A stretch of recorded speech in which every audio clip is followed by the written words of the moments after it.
Hello everyone, for Channel 6 TV Community Focus, I'm Dennis George with another candidate for a seat on the Marion County Board of Education.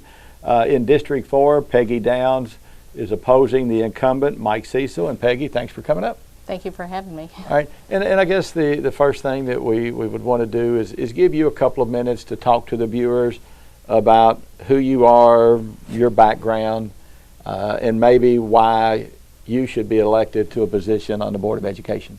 Okay. My name is Peggy Downs. I'm married to Steve Downs. We've been married for 36 years. We had 3 children, Leslie, Christine, and Mark. They went through the school system. They proceeded on with their education, and then we had 2 children get married, Leslie and Mark, and they both have children. And the children that they had are these right here. This is why I'm running right here, is I want to see our school system do a lot better than what it's doing, and it was expected out of me to do better, and hopefully this will happen within our school system.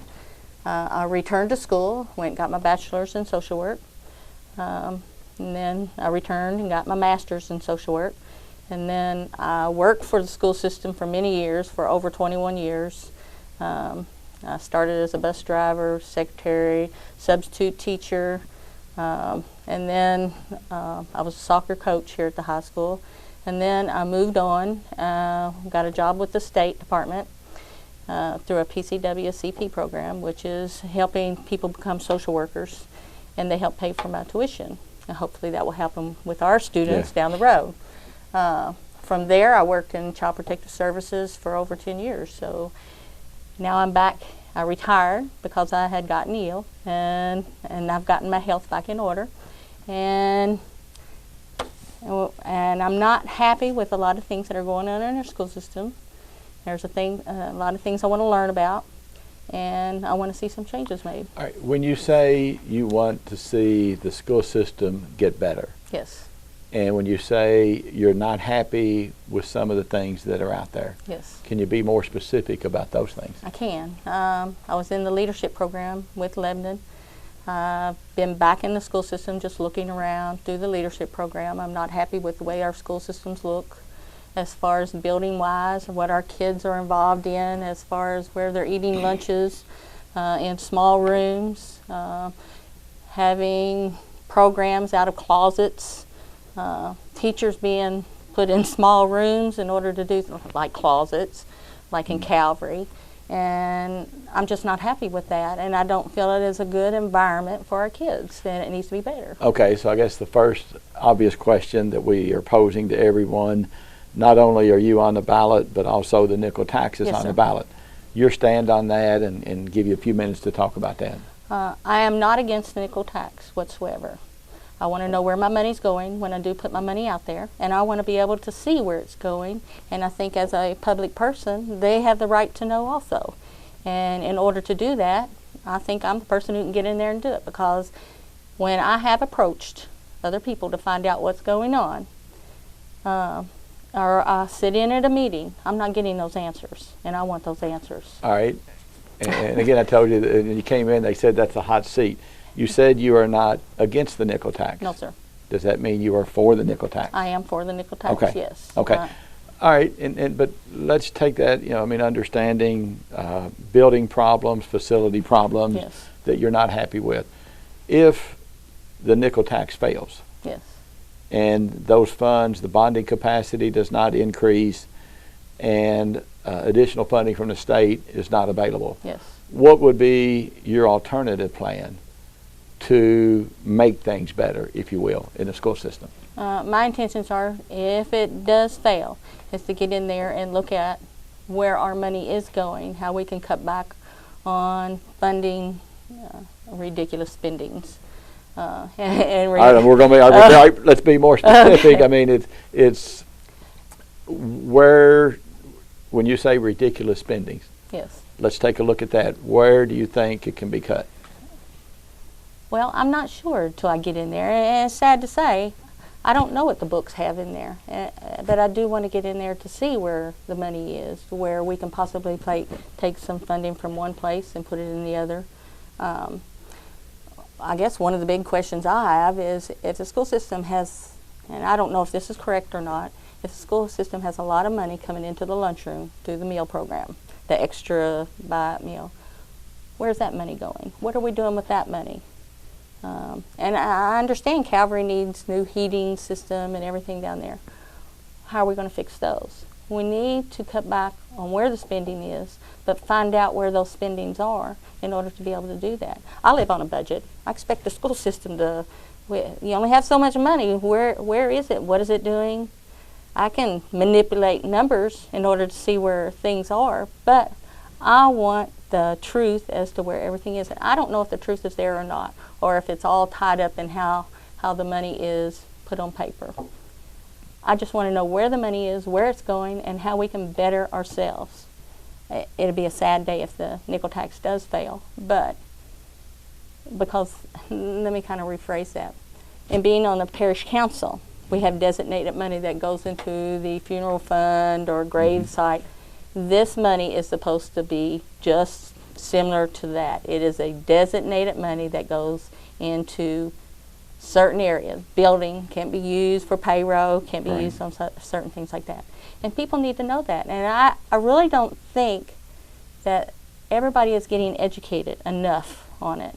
And I think we could have done a better job. All right, but when you say that, and I guess the question would be, is it sometime up to the individual to educate themselves on issues as well? Absolutely, very much so.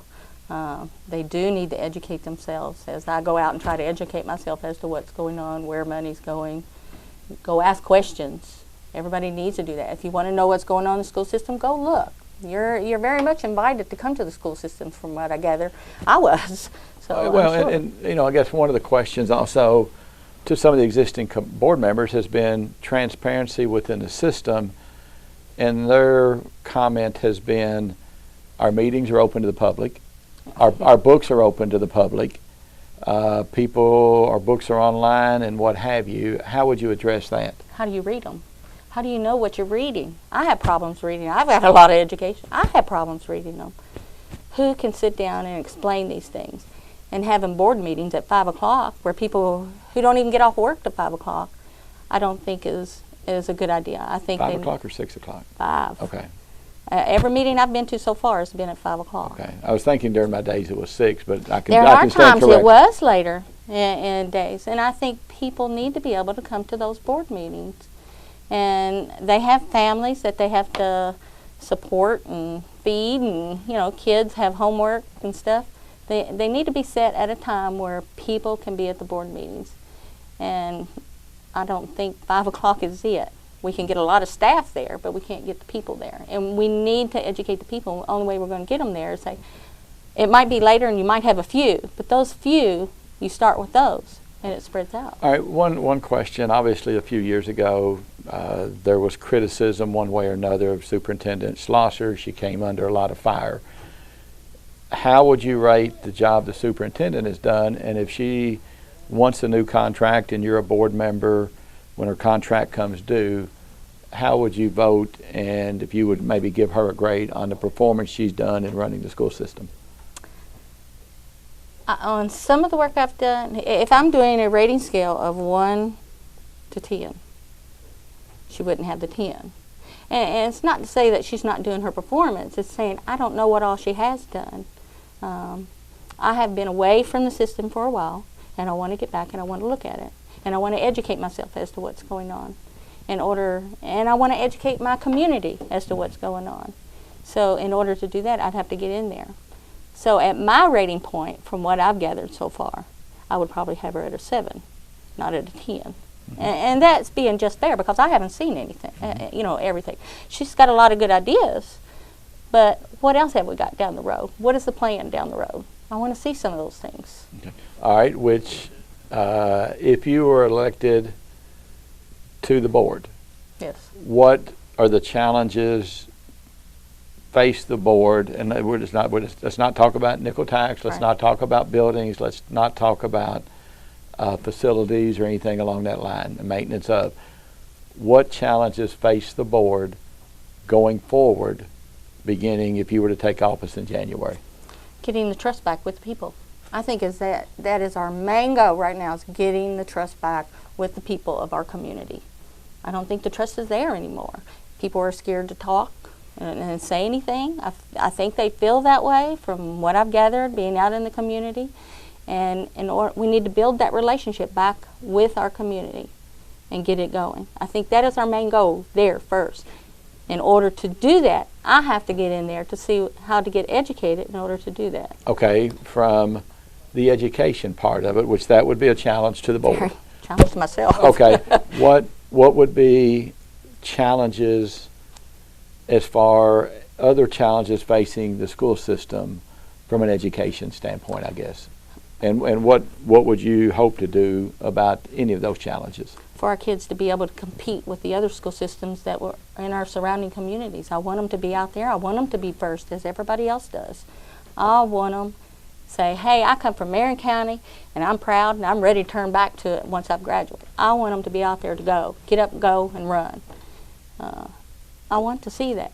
I want our kids there. And in order to do that, we need to talk to our kids too to find out what they feel they need, talk to our colleges to find out what they need, and then go from there and pull it out and get them going. Okay. If, I guess in closing, what would be, or let's back up for a second, because this is a question we kind of asked everybody. What makes someone not in office take that step to file to run for public office? What was behind yours? Okay. Right here. This is what's behind me. These grandbabies. I want to make sure that they have the education they need in order to do what they need to do, because I'm going to get old one day. I want to be able to have somebody in public office who can stand up there and do the job, not like what we're seeing today. And I'm talking way up, but in any political job, be able to sit back, talk to the people, and feel comfortable having the people to come and talk to them. Okay. I guess in closing, what would be your appeal, your plea, as to why you should be elected to the school board? As to why I should be elected to the school board? Because let's see, I have 3 kids who have went through this school system. I have grandbabies who are going to go through this school system. And I have been educated here. I have been around here. I'm involved in my community. I do everything I can in order to find out what's going on in our community and get out there. I'm involved with, internationally through the Sisters of Charity of Nazareth, going out and trying to work with families and children. I have always been involved with children and families, as to family is the most important thing to me, and seeing it happen here in our community makes me feel good. Makes me feel good when people come back to our community to work. As far as kids, when I get out there and see these kids that rode my bus or went on through college and did certain things, it makes me feel great. Just that they did come back and want to participate in here and work out within it. And that's what keeps me going and makes me want to push myself to go. Okay, and we appreciate you coming in and wish you the best. I appreciate it. On November the 8th. Peggy Downs, a candidate in District 4 for a seat on the Marion County Board of Education. She's on the ballot against incumbent Mike Cecil. For Channel 6 TV Community Focus, I'm Dennis George.